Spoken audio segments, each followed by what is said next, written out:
Another thing we talked about one time is the idea of like debunking some like woman. So one thing I came across, you know, you can take it further, is a young lady, young queen.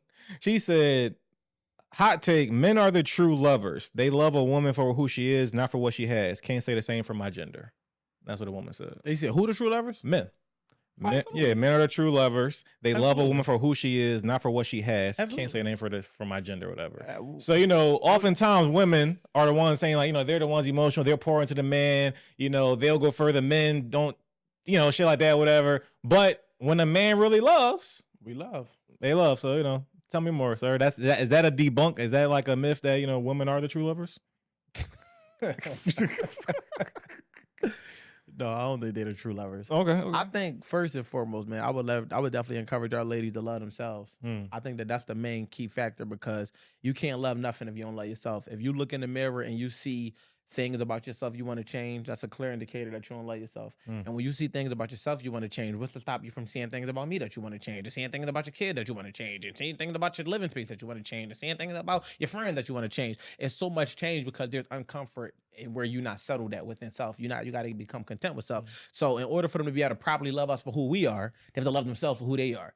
The reason men love is because we love through loyalty. We love through commitment. So it's like commitment and loyalty is not subjective. It's subjective to the person as far as in like what loyalty might look like to you, but your version of loyalty is not subjective. So because it's not subjective, you're not going to base it off of these variables that's changeable. It's just like, all right, you know, I'm committed to you. I said I'm gonna do it. I'm a man of my word. Our love is based on that. Like once I say I'm in with you, I'm in with you. So that means for better or worse, for sickness and health, and rich or poor, I said we locked in. And that's when you got us all the way committed. And it's not contingent upon what she could do for us. What could change that is if we feel like we're not respected. So if you don't respect me, it's kind of challenging for me to believe you love me. And if you don't love me or don't respect me, then although I love you, it's kind of where I put up the barrier. So my love could still be there, but my barrier will get stronger. My barrier will get stronger, and my boundary will get stronger, and I just eventually cut you off. Whereas though for them, it just fluctuates. So it's like, again, if you look at yourself and you want to make change, how can you ever find comfort or contentness in a relationship? But once you look at yourself like, you know what? I'm happy with who I am. I love who I am. I'm okay with who I am. Then I'll believe that they love us for who we are. But in most cases, more times than not, the first thing they do when they come in your apartment, oh, it's nice, but it need a plant. Oh, I like your car, but it's just had this smell. Oh, that's a good situation, but you ever thought about this? So it's like, it might be to them with good intent, but it's like you trying to perfect everything when shit could just be perfect as it is. And that's why we love harder and better, because we love imperfections. Whereas though to them, I can't love it because they're going to find, you could be looking at a girl holding a Starbucks cup. She could be cool. Pretty as for motherfucker. Don't worry about my nails. Let me see if I got to get them done this week. I guarantee you, it was a lot of things I see in that picture, and your nails wasn't one of them. Oh, don't worry about my lashes. It's like, yo, sis. You have lashes? I didn't even realize. Like, I tell you, I didn't notice that. So it's like when they look at themselves, they see error and flaw, and they want to change it and perfect it. So they look at us, and they could be like, I love who you can be, but it's always going to be an aspiring thing. We always got to chase that feeling of who you can be. It could be healthy at times where it's time to evolve, use that fuel and evolve. Like, you know what? I want to constantly be evolving, but it get toxic when you content with yourself and they not content with you, but they want to be with you. Right. Let me go.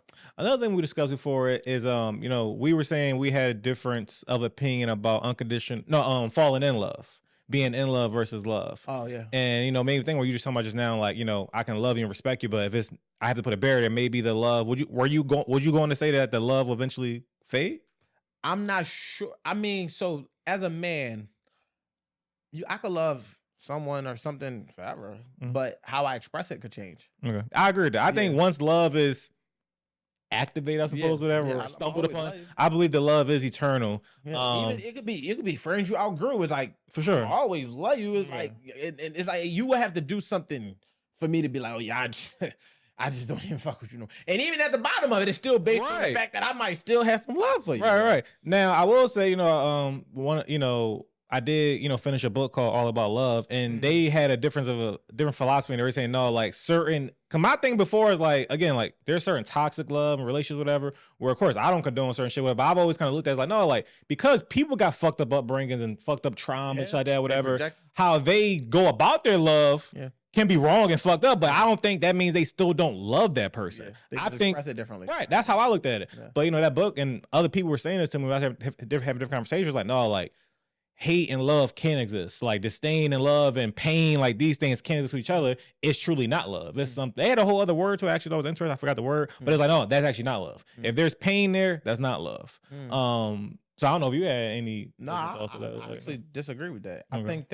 I think love is energy, as everything else you just named. I think it's just transmuted differently. So I think if you did have a disdain towards somebody, to feel anything means that there's feelings. Feelings, emotion just mean energy and motion. They fluctuate. So it's like, if you can hate something, you can love it.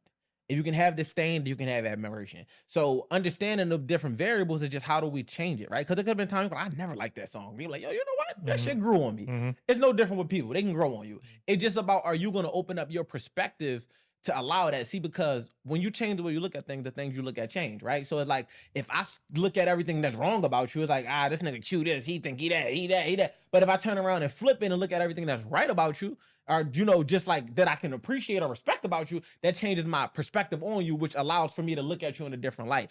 And honestly, one of the best practices that I was ever prompted to do was in a book I read. It was called The Magic, right? By Rhonda Byrne. She also wrote The Secret.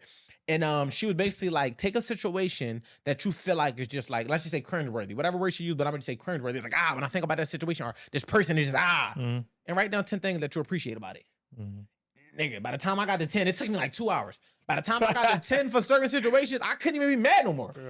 I put so much energy into thinking about 10 things I liked that I wasn't even mad no more. And I was like, oh shit, this shit work. Because if you could take anything, anyone, any situation that you just don't fuck with and find 10 things that you fuck with about it, I was talking about getting cheated on, friends that did this type of nut shit, these type of situations. And I'm like, by the end of it, I'm like, damn, like, I ain't even pissed no more. I told you before, one of the ways I was able to overcome being cheated on was like, I said to myself in that situation was like, well, maybe they really liked each other and I was just collateral in the middle. Maybe it had nothing to do with me. Maybe it was just me just happened to be in a place of being with her at a time where she really wanted to be with him. If I wasn't there, it probably would have still took place.